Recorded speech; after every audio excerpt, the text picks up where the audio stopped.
Hello students, welcome back to my channel के commerce classes. Last video में मैंने business organisation and management जो major paper 2 था उसका क्वेश्चन अपलोड किए थे। आज का वीडियो में इकोनॉमिक्स का क्वेश्चन अपलोड कर रहे हैं जो फंडामेंटल ऑफ कॉमर्स के स्थान पर लाया गया है और अब हम लोग को IRC पेपर 2 में इकोनॉमिक्स का ही एग्ज़ाम देना है। तो चलिए आज का वीडियो स्टार्ट करते हैं। ये आप लोग के लिए बहुत ही इम्पॉर्टेंट क्वेश्चन है। आप लोग ज़रूर इस क्वेश्चन को तैयार करें, इस सब क्वेश्चन को तैयार कर लीजिए और अपना एग्ज़ाम में फोकस कीजिए। चलिए आज का वीडियो स्टार्ट करते हैं। Explain the nature and scope of economics. अर्थशास्त्र की प्राकृतिक और क्षेत्र का वर्णन करें। ये क्वेश्चन इंपॉर्टेंट है, आप लोग का बेसिक क्वेश्चन है। दूसरा क्वेश्चन है What do you understand by central problem of an economic and explain the solution of central problems in different economic। अर्थशास्त्र की केंद्रीय समस्याएं से आप क्या समझते हैं और विभिन्न अर्थशास्त्रियों विभिन्न अर्थव्यवस्था के केंद्रीय समस्याओं का समाधान क्या है, वर्णन करें। तीसरा क्वेश्चन है What are the relationship between marginal utility and total utility and explain the law of diminishing marginal utility। सीमांत उपयोगिता तथा कुल उपयोगिता में क्या संबंध है और घटती सीमांत उपयोगिता का नियम का वर्णन करें।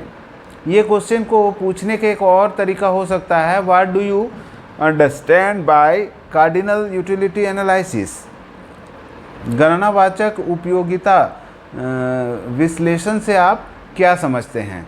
ये दो क्वेश्चन है, दोनों का आंसर एक ही होगा। आप जब तैयार करेंगे तो किताब में आप आराम से उसमें देख सकते हैं। जो law of diminishing marginal utility होता है ये कार्डिनल यूटिलिटी एनालिसिस के अनुसार होता है।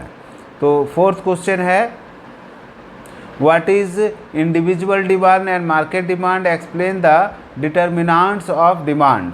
व्यक्तिगत मांग और बाजार मांग से आप क्या समझते हैं और मांग के निर्धारक तत्वों को लिखें। ये आपका फोर्थ क्वेश्चन है। ये भी बहुत इंपॉर्टेंट क्वेश्चन है। 12th क्लास में तो इस तरह का क्वेश्चन बहुत ही पूछा जाता है। मैं भी आप लोग को भी ये सब क्वेश्चन इंपॉर्टेंट है, आप इसको ज़रूर तैयार करें। फिफ्थ क्वेश्चन है what do you mean by law of demand. Why does demand curve slope downward sloping demand curve। मांग का नियम से आप क्या समझते हैं और मांग वक्र नीचे की ओर ढाल क्यों रहती है। ये आप तैयार कर लीजिए। इसका एक डायग्राम भी बनता है, आप वो डायग्राम भी बनाइए, प्रैक्टिस कीजिए। आप एग्ज़ाम में डायग्राम भी बनाएंगे तो आपको अच्छा नंबर आएगा। सिक्स्थ क्वेश्चन है what is law of supply, explain the market supply and also explain the factor determining the market supply।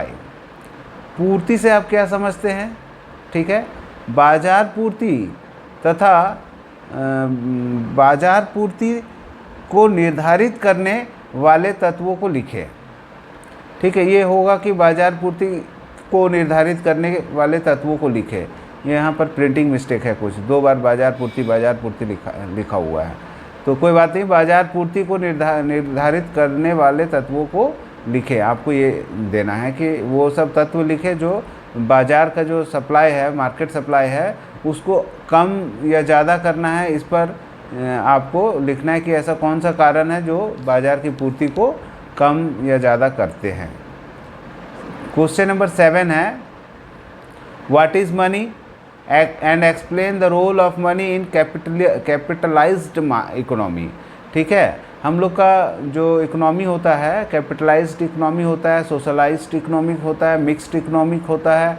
तो आपको यहाँ पर सिर्फ कैपिटलाइज्ड इकोनॉमी के बारे में बताना है कि मुद्रा क्या है और पूंजीवादी अर्थव्यवस्था में मुद्रा के कार्यों का वर्णन करें। ठीक है, समाजवादी अर्थव्यवस्था भी होता है और मिश्रित अर्थव्यवस्था भी होता है। तो क्वेश्चन नंबर 8 है what do you understand by quantitative theory of money. मुद्रा का परिमाण सिद्धांत से आप क्या समझते हैं ये भी आपको तैयार करना है, जो मनी एंड बैंकिंग का बुक में मिलेगा। अगर इकोनॉमिक्स का 12 वाला बुक है तो शायद उसमें नहीं मिलेगा, आपको इकोनॉमिक्स का मनी बैंकिंग का बुक में देखना चाहिए उसको। लेन देन सिद्धांत और नकदी शेष सिद्धांत में अंतर करना है। डिफरेंस बिटवीन ट्रांजैक्शन थ्योरी और कैश बैलेंस थ्योरी। ये रिजर्व बैंक का क्रेडिट कंट्रोल का जो टॉपिक होता है कि मार्केट में जो इन्फ्लेशन या डिफ्लेशन हो जाने के कारण जो क्रेडिट कंट्रोल किया जाता है तो उसमें ये मेथड यूज़ होते हैं। तो ये दोनों मेथड का डिफरेंस आपको पढ़ना है, ठीक है। Question number 10, what do you mean by inflation, explain it's different types and also explain the causes of inflation. मुद्रास्फीति से आप क्या समझते हैं, इसके विभिन्न रूपों को बतावें और इसके कारणों को बतावें, ठीक है। ये 10th क्वेश्चन है, ये भी इम्पॉर्टेंट क्वेश्चन है आप लोग के लिए।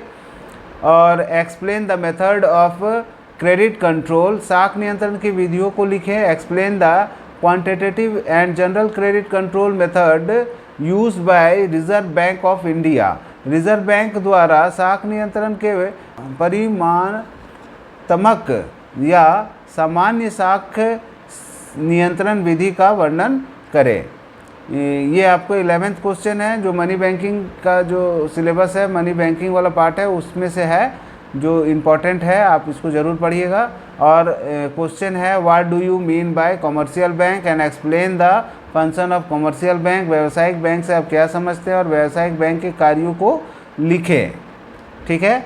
और कुछ शॉर्ट नोट है इसके अलावा, जैसे प्रोडक्शन पॉसिबिलिटी कर्व, उत्पादन संभावना वक्र क्या है, आपको ये शॉर्ट नोट में आ सकता है। आप मेन क्वेश्चन में भी आ सकता है, आप उसको बड़ा आंसर के तौर पर ही आप इसको तैयार करेंगे। अगर शॉर्ट नोट में आए तो शॉर्ट नोट में लिखिएगा, और नहीं तो लॉन्ग क्वेश्चन में भी आपका आ सकता है। ऑर्डिनल यूटिलिटी एनालिसिस, और इसको इंडिफरेंस कर्व एनालिसिस भी बोलते हैं। तो हिंदी में इसको बोलते हैं उपयोगिता के कर्मवाचक माप और उदासीन या तटस्थ वक्र। इसका भी शॉर्ट नोट आप तैयार करें। और थर्ड है कंज्यूमर्स इक्विलिब्रियम क्या है, उपभोक्ता संतुलन क्या होता है। तो ये सब कुछ इंपॉर्टेंट क्वेश्चन था जो आपको तैयार करना है। उम्मीद करते हैं आपका एग्ज़ाम में ये सब क्वेश्चन आएगा। और एक नेक्स्ट वीडियो हम बनाएंगे जिसमें अगर इसमें से कोई क्वेश्चन आपको बुक में नहीं मिल रहा है या फिर आपके पास बुक अवेलेबल नहीं है तो आप वो वीडियो देख सकते हैं, हम उसका आंसर एक्सप्लेन कर देंगे। उम्मीद है कि लास्ट वीडियो और ये वीडियो आप लोग के लिए बहुत यूज़फुल होगा, ठीक है। वीडियो देखने के लिए बहुत बहुत धन्यवाद। और अगर चैनल में नए हैं तो चैनल को सब्सक्राइब कर ले, इस तरह का वीडियो और आपके लिए हम बनाते रहेंगे। Thank you.